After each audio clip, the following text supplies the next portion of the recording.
नमस्कार दोस्तों, मैं दीपक श्रीवास्तव। सरकार ने साफ तौर पर कह दिया है कि एमएसपी किसी कीमत पर ख़त्म नहीं होगी। फिर भी किसान 39 दिन से आंदोलन पर बैठे हुए हैं। आखिर क्या कारण है? इसी को समझने के लिए और इन्हीं कारणों को उजागर करने के लिए हम आपके सामने आए हैं। आखिर सरकार एमएसपी पर कानून में गारंटी देने से क्यों बच रही है? इसको समझने के लिए हमें 3 चीज़ें समझनी पड़ेंगी। Number 1 A2, number 2 A2 + FL, number 3 C2। अब इन तीनों चीज़ों पर हम ध्यान देंगे। A2, इसमें किसान की ओर से किया गया सभी भुगतान, चाहे वो कैश हो या किसी भी रूप में हो, जैसे बीज, कीटनाशक, खाद, मजदूरों की मजदूरी, सिंचाई का खर्च, ये सभी शामिल है।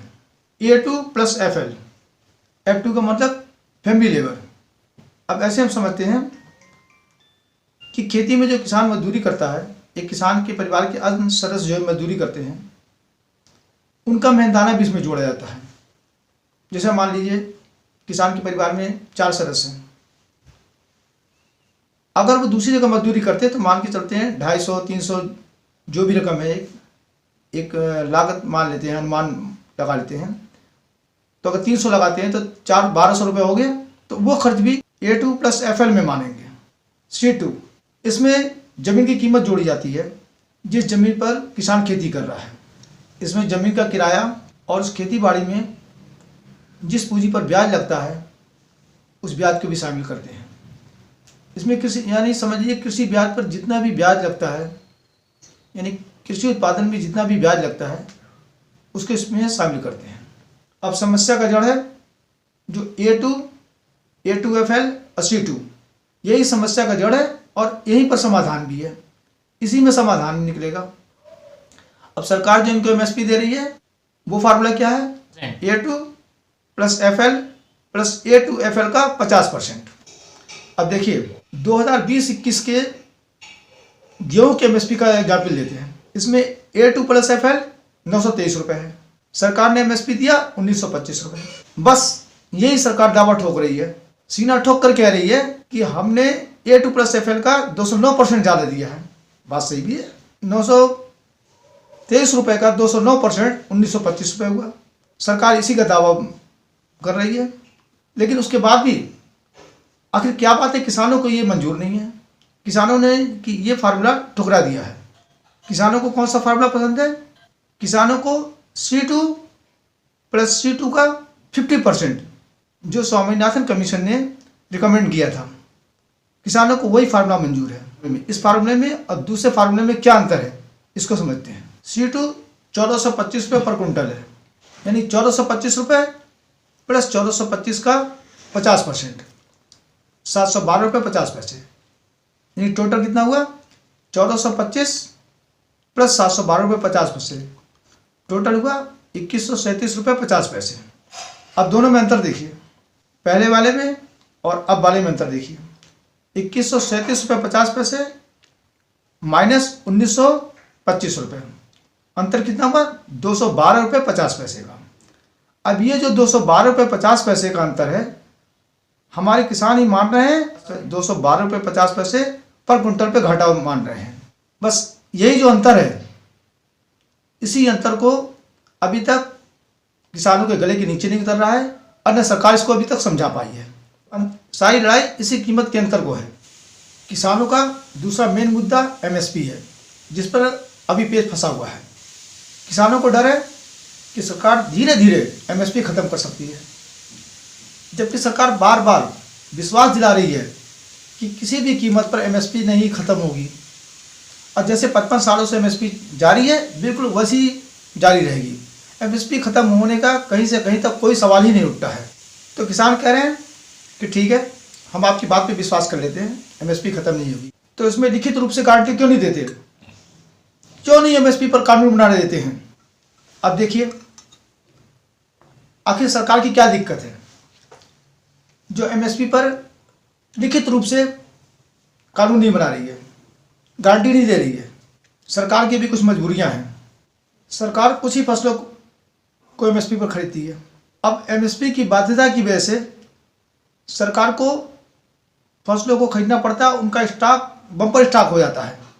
अगर सरकार उन 23 फसलों पर जिस पर एमएसपी लागू है, अगर उन सारी फसलों को एमएसपी पर खरीदे तो आज सरकार पर 15 लाख करोड़ रुपए का खर्चा बढ़ जाएगा। अब सवाल उठता है कि ये 15 लाख करोड़ रुपए जो खर्चा बढ़ेगा ये कहाँ से आएगा? ये बोझ तो जनता पर पड़ेगा, वो किसी न किसी रूप में टैक्स में आएगा। और दूसरी ओर जो अन्य फसलें हैं उनको भी एमएसपी के दायरे में लाने की मांग उठेगी, तो ये 15 लाख करोड़ से भी ऊपर खर्चा बैठेगा। सरकार का तो पूरा इकोनॉमिक ढांचा ही चरमरा जाएगा। अब एमएसपी पर अगर सारी फसलें खरीदने पर एक समस्या ये भी होती है कि जिस फसलों का एमएसपी अच्छा होता है सभी किसान उन्हीं फसलों को उगाते हैं, सरकार को मजबूरन उन्हें खरीदना पड़ता है, उनका बम्पर स्टॉक हो जाता है। अब जैसे गेहूं का हाल देखिए, एफसीआई की गोदामों में पड़ा रहता है, सड़ रहा है, वो पूरा डेड कैपिटल के रूप में जमा हुआ है। दूसरी तरफ तिलहन और जो जिससे तेल निकलते हैं, इस चीज़ों का उत्पादन नहीं होता है, इनका उत्पादन बिल्कुल बहुत कम हो जाता है, इनको हमें इंपोर्ट करना पड़ता है, यानी सरकार पर डबल खर्चा पड़ रहा है। एक तरफ तो हमें बम्पर स्टॉक हो रहा है, उसे मजबूरी है खरीदना, दूसरी तरफ हमें जो इंपोर्ट कर रहे हैं उसको हमको फॉरेन करेंसी में चुकाना पड़ रहा है। तो सरकार की इकोनॉमिक पॉलिसी को भी देखिए, इसे भी तो देखना है। ये एमएसपी कौन तय करता है? एमएसपी तय करने की जिम्मेदारी CACP पर है, यानी commission for agriculture cost and price. ये कई फैक्टर पर स्टडी करती है और अपनी सिफारिशों को कृषि मंत्रालय को भेजती है। कृषि मंत्रालय फाइनल अप्रूवल के बाद एमएसपी का रेट तय करता है।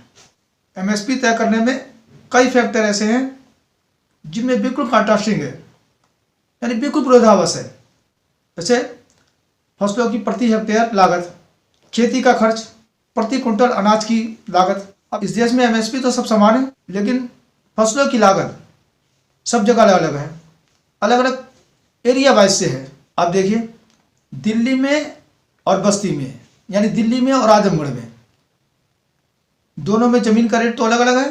फिर नेशनल लेवल पर फसल की लागत तय करने के लिए एक फार्मूला कैसे हो सकता है? तो देखिए दिल्ली और बस्ती में, यानी दिल्ली और आजमगढ़ में जमीनों के रेट बिल्कुल अलग अलग हैं।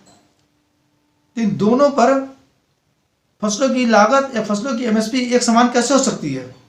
नहीं, दोनों में अलग अलग होगा। इसके लिए क्या फार्मूला अप्लाई करना पड़ेगा, ये भी इसमें सवाल है। खेती की लागत भी अलग अलग क्षेत्रों में अलग अलग होगी। कहीं खाद कम डालना होगा, कहीं ज़्यादा, कहीं ऑर्गेनिक खाद से भी काम चल जाएगा, कहीं कहीं नहरों के पास खेत है तो वहाँ सिंचाई के लिए कोई ज़रूरत नहीं पड़ेगी, कोई खर्चा नहीं लगेगा। कहीं कहीं जैसे पूर्वी उत्तर प्रदेश है, वहाँ नहरें दूर दूर हैं, तो वो किसान अपना डीजल चलाकर सिंचाई की पूर्ति करते हैं, उनका खर्च ज़्यादा पड़ेगा, की लागत ज़्यादा आएगी। अभी तक जो अलग अलग खर्चे हो रहे हैं इन पर सरकार की कोई प्रॉपर पॉलिसी नहीं आई है, और ये बहुत बड़ा भ्रम फैला हुआ है अभी। अब किसानों के मन में डर है कि कभी भी अगर एमएसपी खत्म हो गई तो अपनी फसल को बेचने कहाँ जाएंगे? वही आड़तियों दलालों के पास जाएंगे जो उन्हें औने पौने दाम देंगे, यानी उनकी उपज का दाम भी नहीं निकल पाएगा। किसानों का डर वाजिब भी है। अब ये डर सरकार को निकालना पड़ेगा, उन्हें विश्वास दिलाना पड़ेगा। अच्छा दोस्तों, कल सरकार से और किसानों की मीटिंग है, देखिए उसमें क्या फैसला होता है। हमारी तो ऊपर वाले से ही दुआ है कोई पॉजिटिव रिजल्ट आए जो सरकार के भी हित में हो और किसानों के भी हित में हो। ठीक है दोस्तों, नमस्कार, जय हिंद।